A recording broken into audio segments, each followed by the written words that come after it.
Hi, I'm Zoe Triska, the books editor of the Huffington Post. I'm here with Ishmael Beah, author of the new book, Radiance of Tomorrow.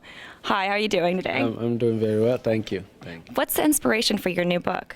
The inspiration really comes from, going back home to Sierra Leone post-war. My experiences going back home and the difficulties that come with that, going back to the places that you had lived before the war, that you lived during the war, and then you return to. And then also experiencing other people who have gone through similar things. What do you bring back? So it really comes from trying to address something that oftentimes people don't really think about. People hear the stories of war, how they came about, but then when they end, everybody has this feeling that people just go and they continue on with their lives, but it's very difficult. So I wanted to address that. Was it difficult to move from memoir to fiction? I didn't find it difficult. I find it was more freer in the sense that I can play with language more, and I can also, make a composite of characters. I could use my own experience, I could use the experience of my grandmother and other things and make something out of, Whereas with nonfiction, you're restricted to some extent to facts, and you can only play with language to a certain extent, so. Where do you like to read? I read a lot of things, from classics to newer stuff. So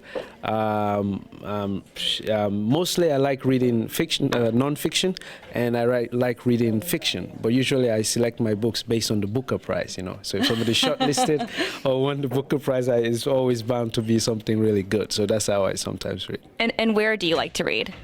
I read at home. I've tried to read in the park, but I'm too distracted because I was very inquisitive. I observe people a lot. So I usually read at home, sitting on somewhere in the corner in the couch and things like that. I try to read on the plane as well, when I'm traveling at airports and things like that. So. What's the last book you read? The last book I read, actually, I'm still reading it. It's a book called Waiting for the White Beast to Vote. It's by a writer called Amadou Kuruma. So, yeah, that's. Who's the one author or book that you'd recommend everyone read? I could recommend so many, but if I have to pick one, I would say there's this book called House of Hunger by this writer called Marachera. Dambuzo Marachera is a Zimbabwean author who passed away now. You have to read it. I don't even know what to say, but it's just fantastic, What's the one line from literature or poetry that is your favorite? Well, I grew up with Shakespeare, and so I'm a Shakespearean fellow. So I love from King Lear, when we are born, we cry that we've come to this great stage of fools. What's your favorite play by Shakespeare?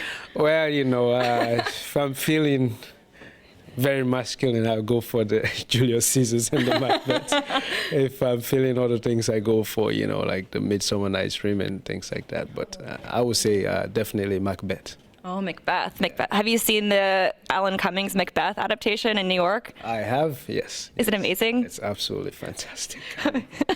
So thank you so much for your time. I really appreciate it.